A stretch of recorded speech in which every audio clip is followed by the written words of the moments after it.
Yo les amis, j'espère que vous allez bien. On se retrouve pour le débrief de ce match entre le FC Barcelone et l'Atlético Bilbao. Victoire du FC Barcelone, 4-0 les amis pour ce retour au Spotify Camp Nou. Enfin, le Barça retrouve son stade emblématique, le Camp Nou. Vous vous rendez compte que la dernière fois qu'ils ont joué dans ce stade-là, c'était en 2023. Ça remonte à 2 ans, presque 2 ans. Nombreux sont les joueurs du FC Barcelone qui n'avaient jamais joué dans ce stade-là. Lamine Yamal en premier les amis qui a fait 2 passes décisives aujourd'hui. On va en parler un peu plus tard dans la vidéo. Donc Lamine Yamal aujourd'hui c'était son vrai premier match au Camp Nou. Étant donné que la seule et dernière fois qu'il a joué là-bas, il avait seulement joué 7 minutes. Xavi l'avait fait rentrer, c'était ses débuts avec le FC Barcelone. Carrément, je vous montre une photo de lui ce jour-là. Il avait encore une tête de bébé. Voilà, il buvait des biberons. Il connaissait pas encore Niki Kola à ce moment-là. Et mis à part Lamine Yamal, les amis, il y avait également Fermin Lopez qui faisait son premier match au Camp Nou. Pau Cubarsí également, Gérard Martin pareil. Donc vous voyez les amis, le Spotify Camp Nou était nouveau pour beaucoup de joueurs du Barça aujourd'hui. Et franchement, pour un premier match, on peut dire qu'ils ont respecté le Camp Nou, les amis. 4-0 dans la game de Nico Williams. Nico Williams qui d'ailleurs aujourd'hui, je parie à 100% à regretter de ne pas être venu au FC Barcelone. Parce qu'il fallait voir à sa sortie, lorsqu'ils ont changé, tout le stade du FC Barcelone l'a sifflé. Dès qu'il a vu le stade le huer, il a commencé à sourire. Bah oui mon ami, il sourit. Tout le monde t'avait conseillé de venir au FC Barcelone, t'as suivi les conseils de ton grand frère. Voilà, vous voilà maintenant en train de galérer là-bas. Il t'a pris 4-0 aujourd'hui face à ton meilleur ami Lamine Yamal. Lui au moins il a fait 2 passes décisives. Il aurait même pu faire 3 passes D, mais étant donné qu'aujourd'hui il était en connexion avec la Ferrari, 2 passes D c'est déjà beaucoup. Faut pas en demander beaucoup à Ferran Torres. Voilà. Donc tu vois Nico Williams, toi aujourd'hui t'as rien foutu. T'as eu une seule grosse occasion, je crois que c'était en première mi-temps, tu l'as raté. Revois ta carrière mon ami parce que là Atlético Bilbao là c'est pas très fameux. Pour revenir sur le match du FC Barcelone les amis, comme vous avez pu le constater avec tous les absents, le retour de Rafinha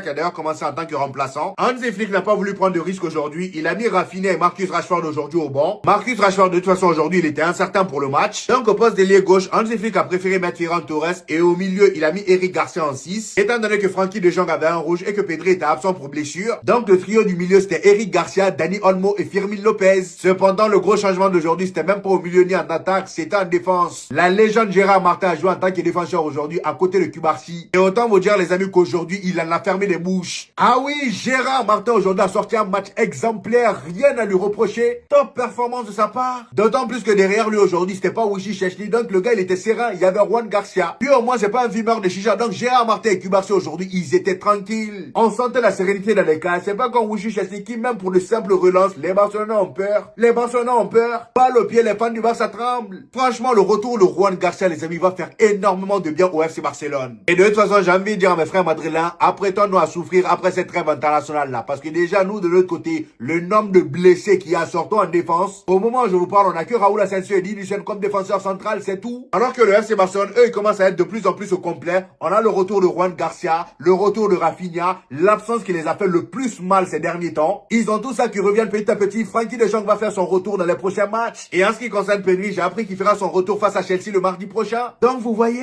aujourd'hui ils n'ont laissé aucune chance à l'Atlético Bilbao. Dès le début, on sentait la motivation des joueurs. Je sais pas si c'est le stade qui leur fait cet effet. Le pressing était beaucoup mieux coordonné que d'habitude. Et si vous avez remarqué, la chose que les Barcelonais reprochaient le plus à Hansi Flick ces derniers temps, c'était le fait de vouloir utiliser le piège Georges H24. C'est comme ça malheureusement ils se faisaient avoir ces derniers temps. Ils encaissaient beaucoup trop de buts. Et là sur ce match-là, je sais pas si je suis le seul à l'avoir remarqué, la défense du Barça était un peu plus basse que d'habitude. Certes, ça jouait haut, mais pas tout le temps, contrairement à d'habitude. Le piège Georges était utilisé que par moment. Et c'est tout ce que les Barcelonais demandaient comme modification à Hansi Flick. Là, aujourd'hui, vous-même, vous avez vu qu'en étant un peu plus bas sur le terrain, la défense est moins mise en danger. Ce qui fait que l'Atlético Bilbao a moins exploité le dos de la défense. Résultat, 0 but pour l'adversaire. Est-ce que vous savez à quand ça remonte que le Barça n'a pas encaissé le but? Un clean sheet. Vous savez à quand ça remonte? Le 21 septembre, les amis, et c'était face à l'horrible Retafe. Ça remonte à septembre. Vous vous rendez compte? Tout ça pour vous dire que ce petit changement qu'Hansi Flick a apporté à la défense, les amis, le fait de pas tout le temps être là dans le piège Georges, jouer tout le temps haut sur la ligne du milieu, ça fait énormément de bien à la défense. Ça les rassure beaucoup plus et ça rassure les fans du FC Barcelone. Regardez comment Gérard Martin était serein aujourd'hui pour quelqu'un qui, voilà, à chaque fois on se moque de lui. Le gars aujourd'hui, il a fait une top performance. Cubarsí, c'est pareil, magnifique match de sa part. Jules Koundé, Baldé, ils ont tous sorti de top performance aujourd'hui. Et dans un match du FC Barcelone où la défense est sereine, l'attaque n'a plus qu'à être efficace devant les buts. Et c'est exactement ce que Robert Lewandowski a fait. Dès la 4e minute, il a mis dedans. Voilà. Dès la 4e minute, il a mis dedans. Le frérot, même à 37 ans, il n'arrête plus de marquer. Regardez ce qu'il fait. Regardez, depuis son retour de blessure, depuis qu'il a rejoint le 11, regardez comment il enchaîne des buts.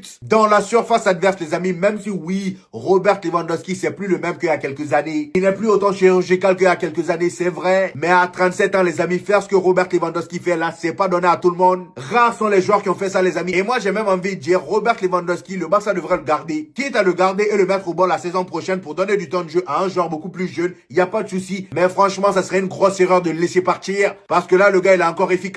Aujourd'hui, dès la 4e minute, il plante son but sur un magnifique travail de Lamine Yamal qui a mélangé un peu la défense. Lamine Yamal, aujourd'hui, je vous ai dit, il s'amuse avec tout le monde. Il s'amuse avec tout le monde, que ça soit le milieu, la défense de Bilbao. Et il a terminé tout le monde. Il a fait son petit festival devant la surface de Bilbao. Après, il perd le ballon, c'est vrai. Mais juste après, je crois que c'est Ferran Torres qui fait la passe à Robert Lewandowski. Robert Lewandowski fait un grand pont et il enchaîne avec un tir. But. Cependant, soyons honnêtes, malgré que Robert Lewandowski a marqué ce but-là, il aurait pu mieux faire. Oui, oui. Il y a eu plusieurs grosses occasions pour l'FC Barcelone où Robert Lewandowski, s'il avait joué beaucoup plus intelligemment, beaucoup plus rapidement surtout, il aurait pu marquer plus de 2 buts. Malheureusement, il arrive des moments où Robert Lewandowski se transforme subitement en Dani Olmo. Voilà, les touches de balle en trop. Il y a des moments où il fait des touches de balle en trop, c'est pour ça, et voilà, il y a certaines actions où il aurait pu marquer. Finalement, il se retrouve avec un défenseur devant lui, il est obligé de faire la passe. Donc voilà, c'est bien d'avoir marqué, mais tu aurais pu mieux faire. Juste après son but, avant la fin de la première mi-temps, les amis, c'est Ferran Torres qui vient de claquer le deuxième but. Magnifique but encore une fois sur une passe décisive de... Ah, Lamine Yamal. Lamine Yamal. Ça faisait tellement longtemps qu'on n'avait pas vu cet extérieur-là. Comme par hasard, le jour où Rafinha revient, c'est là qu'il commence à redégainer les mêmes passes. Comme s'il disait à Rafinha, mon ami, t'es le bienvenu. On va reprendre ce qu'on avait commencé. Parce que oui, les amis, ce genre d'extérieur-là, d'habitude, c'est à Rafinha qui le fait. On le sait. La saison dernière, c'était tout le temps Rafinha qui faisait ce genre de passe-là. Et aujourd'hui, il a fait la même chose à la Ferrari. Et vous-même, vous avez vu que la passe était tellement millimétrée que Ferran Torres ne pouvait pas rater.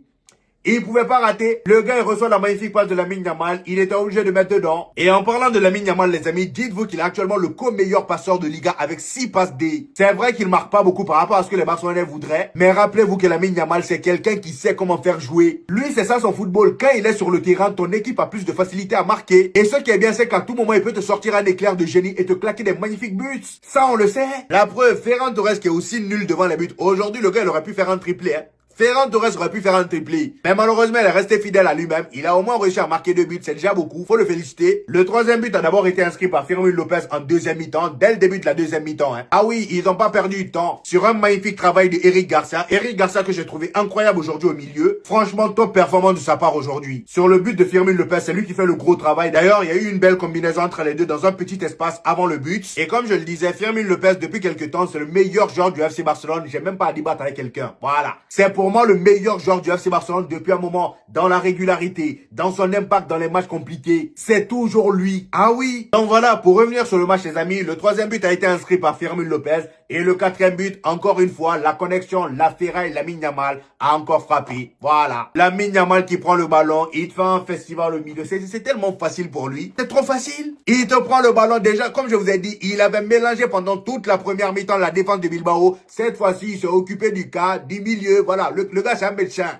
C'est un médecin. Il prend toutes les parties du corps, toutes les parties de l'équipe voilà, de Bilbao et il consulte. En défense, il a consulté, il y avait une maladie, il a guéri. Il a guéri ça par un but. Le but de Robert Lewandowski, ça part aussi de lui. Et le but de Ferran Torres, il a consulté le côté droit. Étant donné que c'est de là-bas, la passe décisive vient. L'extérieur, c'est de là-bas, ça vient. Et pour le deuxième but de Ferran Torres, c'est-à-dire le quatrième but du FC Barcelone, cette fois-ci, il a consulté le milieu. Il les a mélangés un à un. Et il est parti faire la passe décisive à Ferran Torres. Voilà. Franchement, quel match de leur part. Ils ont été incroyables. Ça, pour un retour, pour moi, ils auraient pas pu faire mieux. Et franchement, j'ai envie de dire félicitations à FC Barcelone parce qu'avec tous les absents qu'ils ont là, le match qu'ils ont sorti aujourd'hui, moi je m'y attendais pas. Personnellement, je m'attendais à un match un peu plus compliqué que ça. Malheureusement, l'Atlético Bilbao, ils sont chiés dessus. Voilà.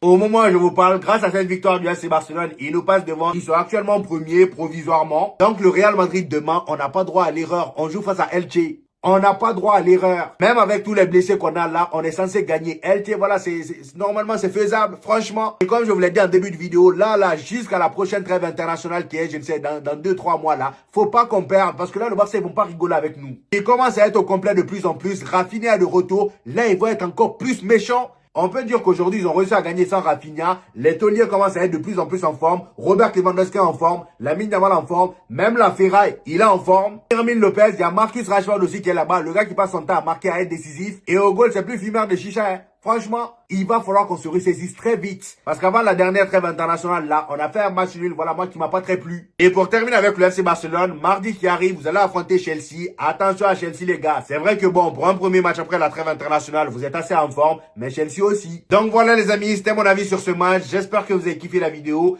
Dites-moi en commentaire ce que vous en avez pensé. J'hésiterai pas à vous répondre comme d'habitude. N'oubliez pas le petit pouce bleu qui fait toujours plaisir les gars. Ça aide au référencement. Pour tous ceux qui viennent de découvrir cette chaîne, ici on fait des vidéos débriefs des matchs du FC Barcelone et du Real Madrid. Et quand il n'y a pas de match, on fait des vidéos actualité. Donc abonnez-vous pour ne rien rater. Et on se dit au prochain épisode les gars. Peace!